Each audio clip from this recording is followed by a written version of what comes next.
What's up, Rockstars? How's it going? Today I have a lot of Kickstarter news, updates, just general musings to talk about when it comes to Kickstarter, board games, miniatures, all that jazz. So let's go ahead and get into the video right now.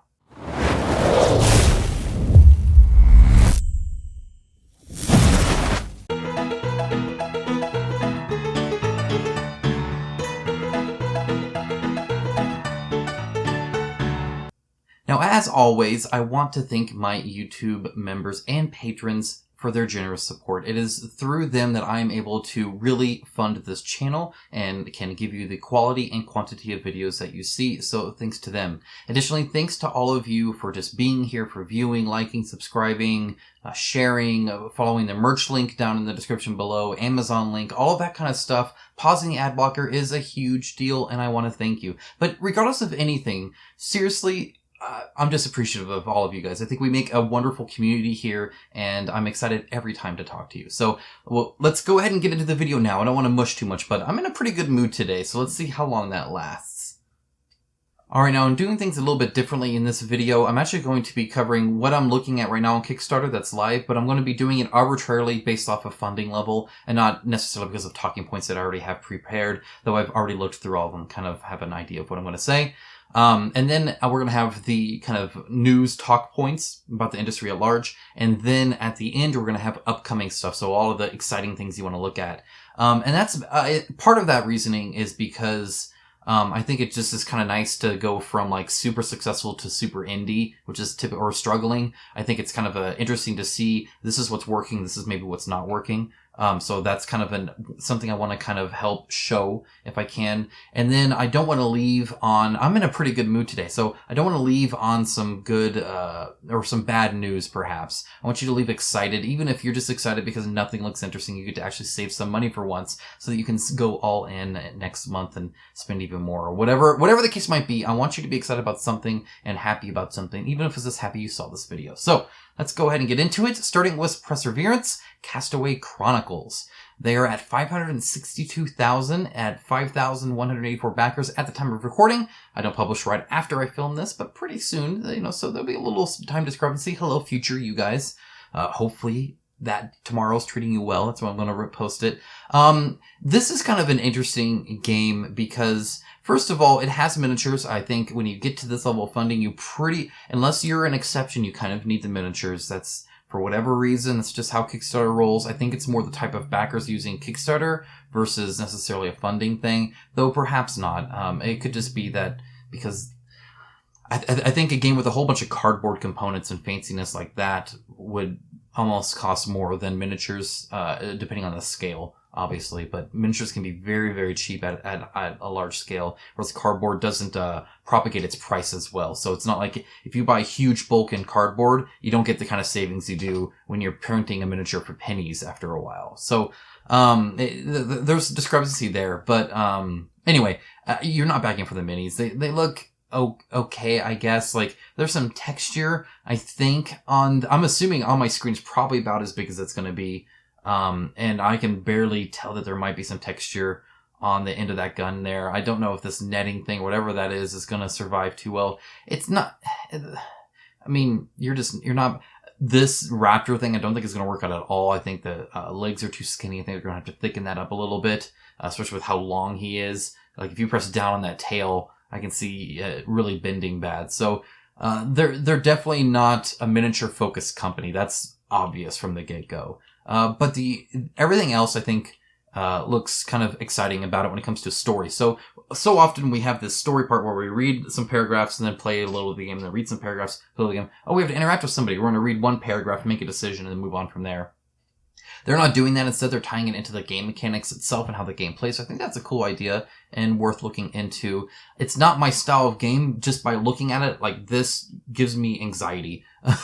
I tend to like a game that's streamlined down to about 5 pillars of mechanics, like 5 big talking points of mechanics that then are very nuanced in how they interact with each other, but are otherwise nuanced to the point where there's not a lot of fiddliness involved. I don't like moving tiny pieces at all. I don't like where a lot of pieces are gathered. I generally don't like the actual, like, tactile interaction of a board game like that. And so not my style, but obviously plenty of other people are all about it. And I think Mind Clash Games is one of the reasons they're doing so good is because they actually delivered games that were regarded well. In other words, they made good games, and then people that like good games and see a company doing good games want their future games. It tends to be how it works.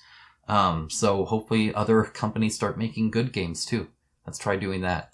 All right, speaking of a company that looks like it's doing a good game, we got Dead Reckoning here. This is at 558,000 from almost 6,000 backers at the time of recording. Not too bad, AEG. I poked fun a little bit at the stretch goals, and I still think that it was a poor choice to unlock in the order that they did. However, the gameplay still looks pretty interesting. Definitely if you like pirates, this looks like one of the better implementation of a pirate theme. When it just comes to the whole voyage aspect, I think, there's some that do the kind of swashbuckling combat maybe a little well, and some that just gonna have the ship stuff, but with the story and stuff like that involved here, I think this looks pretty darn good. Again, not something I'm back personally. I can only back and play so many things, but I think it looks fine. Daimyo, the Rebirth of the Empire, is actually doing quite well. They are almost at 200,000 and over 2,000 backers already, and still 6 days to go. They are doing a very interesting way of, and again, it's one of the things where when I look at it, I'm like, I don't want that. Like, that gives me mild anxiety attack. Like, especially all these little pieces, look how tiny those. I literally.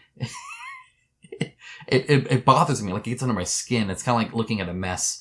I guess it just doesn't look organized enough. But it's just it's a genre that I'm just not down with, or I guess a mechanical and component heavy is not really something I'm into, unless it's a lot of miniatures. Even then, sometimes that bothers me.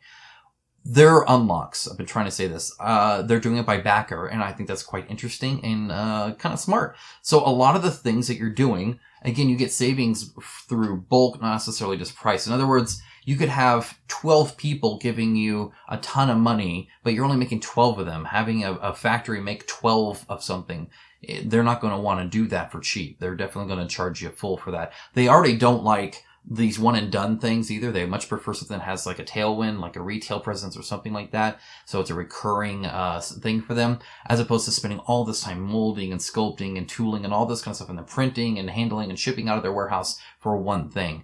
They tend to just try to move those through. And that's why we see a lot of the quality control issues we do in a lot of these factories, because they don't care. They literally just want it gone. Like their whole goal is to get to the next one. And so I think by backer count is a very smart way to do something like that. I think it's pretty safe too, especially when you're doing like what they do and they don't have a lot of add-ons and expansions that they're revealing and stuff like that. So if the game's going to cost you an arm and a leg, then it just makes sense to go by based on how many people are doing it. And the price, again, $81, and you get the miniature pack. That seems pretty darn good. I mistakenly said in my last video, I said that they were essentially Red Joker that did the Oko Chronicles. I covered both, and I spoke wrongly. They did Clash of Rage, which also had good miniatures. You can look at the unboxing. That's what I meant to say. I just talked too much anyway. Northgard is on Kickstarter. This is not the Kickstarter page, but I think it's funny. Every time I see the word pre-order on Kickstarter, it just brings this warm, fuzzy feeling to my soul that we're pre-ordering on Kickstarter. I don't think Kickstarter would agree with that, but that's because Kickstarter's lawyers would start to get some, very sweaty hands anytime you say pre-order on Kickstarter. But that's what you're doing, so I'm glad that they're upfront, even if Kickstarter's just trying to save their butts. Anyway, 69,000 out of 46,000. They almost have 1,000 backers. This is a first-time created game, so that's impressive. The art style I really like, especially on the tiles. I think it looks clean and lighthearted and kind of cartoony, and it reminds me a little bit of Small World, maybe a little too much when it comes to the art style of the characters and stuff, but otherwise I like it, and that's a good style. It's not as visually distinct as maybe I'd like it. The 20mm miniatures of 70 of them make me kind of sad, though. So conception makes me sad because any miniature that I don't want to paint, I feel is a waste of a miniature. But I did really like DEI by Ludus Madness Studio. That's a really fun game, and I really enjoyed it. And in fact, it's one of those games where I played it after reviewing it, even as a prototype. So it's a fun game. And it has little tiny miniatures too. So, I'm willing to overlook being sad by that if it means that the gameplay is still good. And it doesn't take so much space like some games that I've covered recently.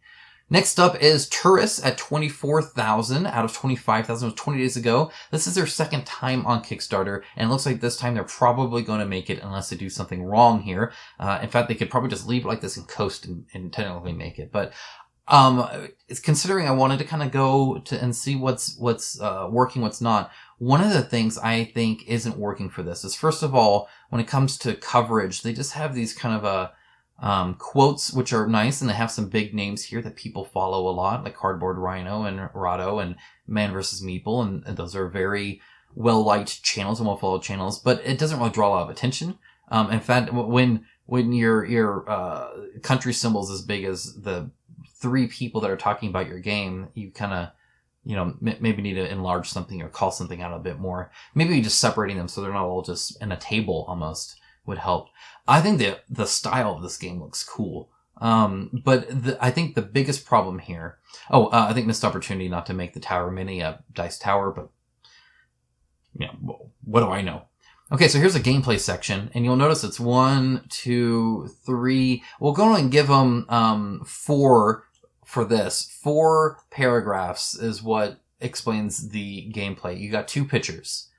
You have some other people doing video content for it. That's great for video, but I think very much so that you should be able to explain your pitch very nicely and visually in text and picture form. So I think this is kind of an issue. I don't know how it plays, and I'm not about to watch a couple of videos to try and get a sense of it. I'd rather just see kind of the high points up here. So to me, I think that's a little bit of an issue. In fact, look, they have more in their lore than they do in their gameplay. So again, make a game, not a campaign. I get this is a campaign. You need the campaign to make a game, but make a game. And then just have a campaign, a means to that game, but make the focus the game and the campaign just what is necessary for that game. I hope I'm explaining that well enough, my intention there. Next up, we have Kleos. This is again by a first-time creator. It's at 15,000 of 18,000 20 days ago. So again, I think they'll probably make it. It's still got a couple thousand, and obviously there's a lot at the beginning and a lot at the end, but I think with 20 days, they definitely could. The only worry I have about stuff like that is when it is so long, like 20 days, and you're still a little bit under, that means the August Kickstarters that I'm going to cover at the end are going to start coming out, and some people might swap to go there. That's what I always worry about. I think a Kickstarter should only be as big as you can keep focus on it. I don't know exactly how long this has been out. Let's see. It launched on the 21st. It's the 24th now, so it looks like they're doing about a update a day. Hopefully that means they have at least 20 more real, honest, useful updates. Again, you need that momentum going. You need that hype going, that focus on your game going, where you can just sell it more and more to the people backing. You want to submit those and make them sticky backers, obviously. The artwork, I think, looks cool. The miniatures, I think, look terrible. And that might be part of the problem here. Part of it's just them showing it off. I think they don't show it off well. It's very poorly lit. The Master of Ceremonies is lit different than Theseus, which is lit differently than Atalanta and Heracles and Leonidas. So another thing is seeing that tiny little arrow shaft. I don't see that really working out very well in a production plastic miniature. It's either going to bend in between the bow or it's going to have to be thickened or whatever. I don't know. They're not shown off well. There's just a couple of them, and they're obviously not the focus of this game. But otherwise, they got, Dice Tower, though I've yet to, I guess, I've only started looking at it a little bit, but these preview videos don't seem like super, useful when it comes to gaining traction. I think it may be helpful for people that are already on the Kickstarter page looking, but from what I've seen, the engagement level isn't huge there. I don't even know who Fundamental Games is. They're Canadian. Good for them. Good for you. And then the Hungry Gamer, he likes biting boxes. I've never actually seen one of his videos, but so they have a little bit of media coverage. It's always kind of interesting to try and figure out why something isn't working. They're showing the gameplay better, so that's nice. Looks like they're using Tabletopia or Tabletop Simulator, something like that, which is nice. Is that playable? So this is one thing that bothers me. Every now and then, you'll get a company that obviously has it playable digitally during the Kickstarter, and they don't release it. And I think that's so unfortunate that they don't if you let somebody play the actual game, so let's say they have a link to the rule book, Link Tabletop Simulator, perfect, that's awesome, good for you. If you're interested in this game, or if it looks interesting to you at all, I think the board certainly does. There you go. You can watch a how to play video right here, and then you can dive into the Tabletop Simulator mod and actually be able to do it. So that's awesome. I think they're doing what they can. I think it's just kind of getting eyes on it probably, and maybe increasing that image quality up a tiny bit. Okay, next we have Dungeonology. Now we are into news. So as is, expected, Ludus Magnus Studio is charging another, fee to send the second wave. Otherwise, you will not get it. But they're also giving the opportunity to buy 2 more expansions that are going to be at retail, at kind of a discount from retail. I guess my issue here is I feel. First of all, I think so in update 25 is when they actually really concretely said you will be paying for second wave shipping. That was after the Kickstarter already closed. If you go to the campaign here, let it load, hopefully. Come on. We scroll all the way down. All the way. Come on. And these Kickstarter pages are just long scrolls. Alright, I think we're close. Shipping. Your orders are shipped from okay. In most cases, you okay. Backers who do not complete their pledge manager by the deadline, which okay. Following the list of rough estimates for the cost of shipping a standard game package. Keep in mind, that's very common, by the way, for any game. 2 wave, 1 wave, stretch goals, not, doesn't matter. They'll just because that's more defined, that's typically what they'll do, and it's a lower number, so it looks prettier. Keep in mind, these are just estimates, and costs may rise based on weight increases due to unlocked stretch goals, and any optional buys you may select. What are the materials in 2-wave? We've experimented with various shipping methods over the years, and after a number, generally speaking, it costs more to ship in 2 ways, but the difference is offset or almost by the greater number of shipments made. More of a double shipment offers 2 distinct benefits. So nowhere here does it say that you were charged twice for shipping. I think it was assumed by many that when you paid for shipping the first time, that, especially if you didn't read update 25, and a lot of people don't read the updates, is that, you already paid extra for 2-wave, which isn't the case here. So they are just charging for a second wave, and that's what's so dangerous about waiting to charge is then you have to find people and all that kind of stuff. It just gets really messy. The point being here is that it wasn't very obvious, and so a lot of people were getting blindsided. So it's this bad image on their part. And I guess fundamentally, I think it's very smart for a company to diversify their income. So I think going retail is very smart. That being said, if you're getting income from somewhere, it can offset maybe a cost somewhere else. And so, Sony does this all the time, right? Their PlayStation brand is huge, but then a lot of times their TV brand is losing money, or their phone brand is doing terrible. And so they still come out net positive because they're reaping the benefits from one and having it cover the losses of another and stuff like that. So there's definitely, I think, opportunity to maybe handle this a bit better, both in communication and then maybe in implementation as well. But neither here nor there. Just FYI, the Pledge Manager is opening if you backed this, and if you want your Wave 2 stuff, you need to pay again, or you won't be getting it probably. Next up is Titans. If you recall, I actually did a preview for this game. It was actually pretty fun. It was kind of interesting. Not like the hugest game ever for me, but it was alright. I think it had some interesting things. I really liked the board. I use that example all the time. The board was really cool where it really showed every step of the game. You could learn, if somebody just explained that, you could use the game board to explain the whole game, which I thought was great. I thought that was fantastic. It had a lot of visual, information right there where you needed it. They're talking about, Titan Banner of Glory. It's this new kind of, expansion thing they're doing. What I wanted to talk about here isn't that. I actually don't know much about that because I didn't get past this G2A.com, brought into battle by G2A.com. Now, I play a lot of video games, and long before I played board games, I was very much into video games. I moderated a game website for a while. I was on a gaming social media site that was specifically for video gamers.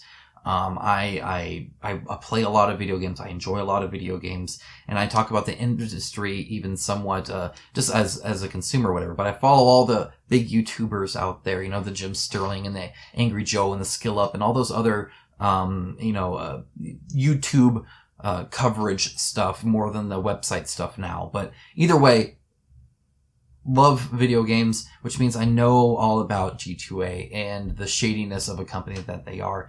Now, I think they are trying to become a good company, and I'm all for companies becoming good, but I think fundamentally their inherent core, purpose is kind of it's kind of built around having it be very possible to buy. Okay, so essentially what they do is they sell keys, so like a key to a digital version of a game to unlock it and download it, and people can sell it. So I could sell my key and you could sell your key, kind of like an eBay thing. Fundamentally, sounds like a good thing until you find out that I stole people's credit card information, bought a whole bunch, and then sold them. And then that happens over and over and over and over and over again, to the point where even video game companies are like, please don't buy from them because we get the chargebacks. It actually costs us money for you to buy that. In fact, there have been video game companies asking you to pirate their game instead of buying it on G2A. Because again, at least when you pirate them, it's just a loss of a sale potentially, as opposed to them actually getting that credit card chargeback and having to refund the game and still leave it for the person who got it. And so it's a mess.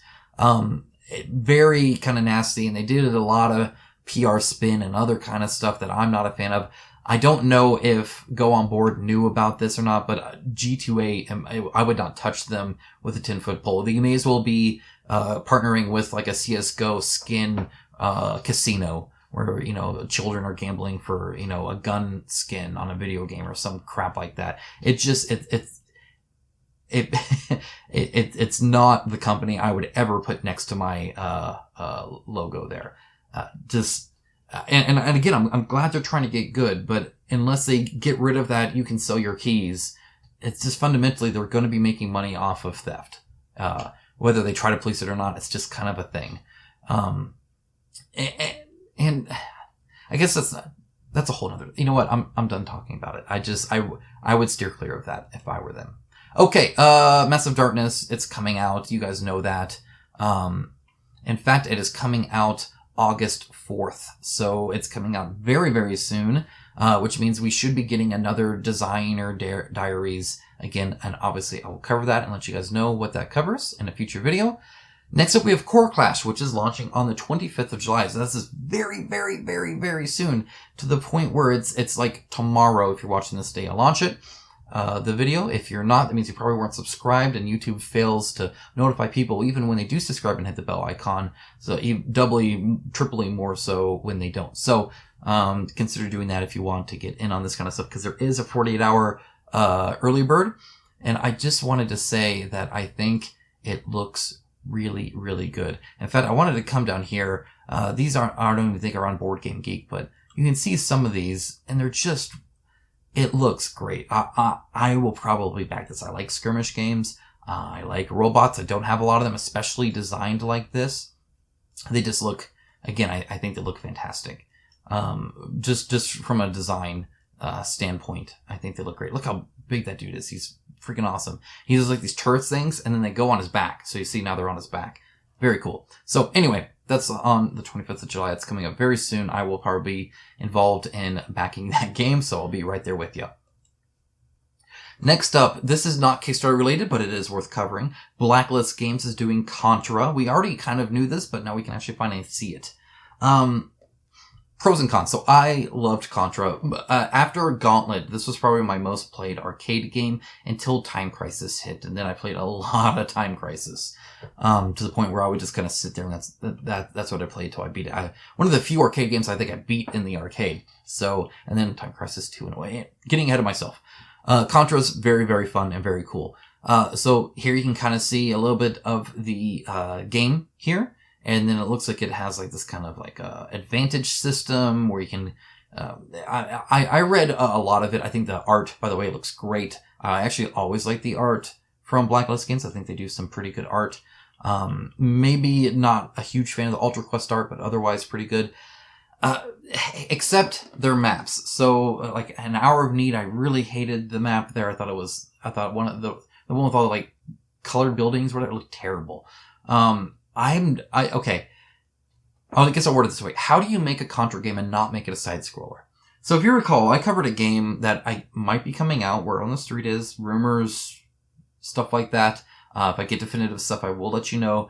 But if you remember, there was a game called Mega Metro City, which was, or Metrocity. I forget how they said it, but essentially, it was a side-scrolling game. So you had the tile, and you had another tile, and then when you left that tile, another tile appeared over there, and you literally kind of went through there, and you go up and down. It was kind of like they made them like there was a Teenage Mutant Ninja Turtles one, there was an X-Men version of this, so you had like 4 people, and you could kind of, the beat 'em ups that you could do. But that kind of style would work really well here. I'm surprised that they had a Contra game and they didn't make it like that. It looks very, first of all, I think the art looks very bland on the board. Like that board is ugly to me. And I struggle to overlook that. I don't mean to be fickle about it, but if I think a game looks ugly, I don't want to look at it. And I think all these the cards look great. That board, I'm not a fan of. Both just conceptually, from a game mechanic standpoint, it seems kind of odd. And then just from an art standpoint. But link in the description below to this, you can read all about it. If you are a huge Contra fan, you might be able to look past this. If you don't have that issue, you might be okay. It does have dice and cards. I like having both. And it's got miniatures. Now, Blacklist Games is not known for having top-tier miniatures by any sense, but they are decent, and so certainly something to look at. And I'll keep looking at it too. This is just a Dev Diary one. Next up is a Wyrmwood Kickstarter. If you don't know what Wyrmwood is, it's a gaming table company that makes custom and kind of fancy gaming tables. As with all gaming tables, they are incredibly expensive. We're talking several $1,000s typically. Kind of overpriced because it's very niche and also very custom. And obviously, they're mostly, like, you don't see like a Better Homes and Garden gaming table, right? So all of them are, are talking about all this wonderful wood that they use and all the expensive stuff that they do. And so a lot of it's premium on top of that, on top of being niche. So it's like expensive on top of being expensive, which is why I don't have one. But they look very nice. That's why I wanted to cover this. So this is a Worm Life video. To me, it's kind of cringy. It's very much people being on camera and acting a certain way on camera. Whether they're all pumped or jokey or whatever. I don't know. It has that like 10% of fakeness, where everything's elevated a little bit that I don't like. But, and it's hard to get any info out of it too because it's chaotic. But they did talk about it. Essentially, they're going to be having like a coffee table and then several different size tables, or it's really one table that just gets bigger, wider or longer or whatever. I think they mentioned longer. But they were talking about it being about $750, where the coffee table would maybe even be half that.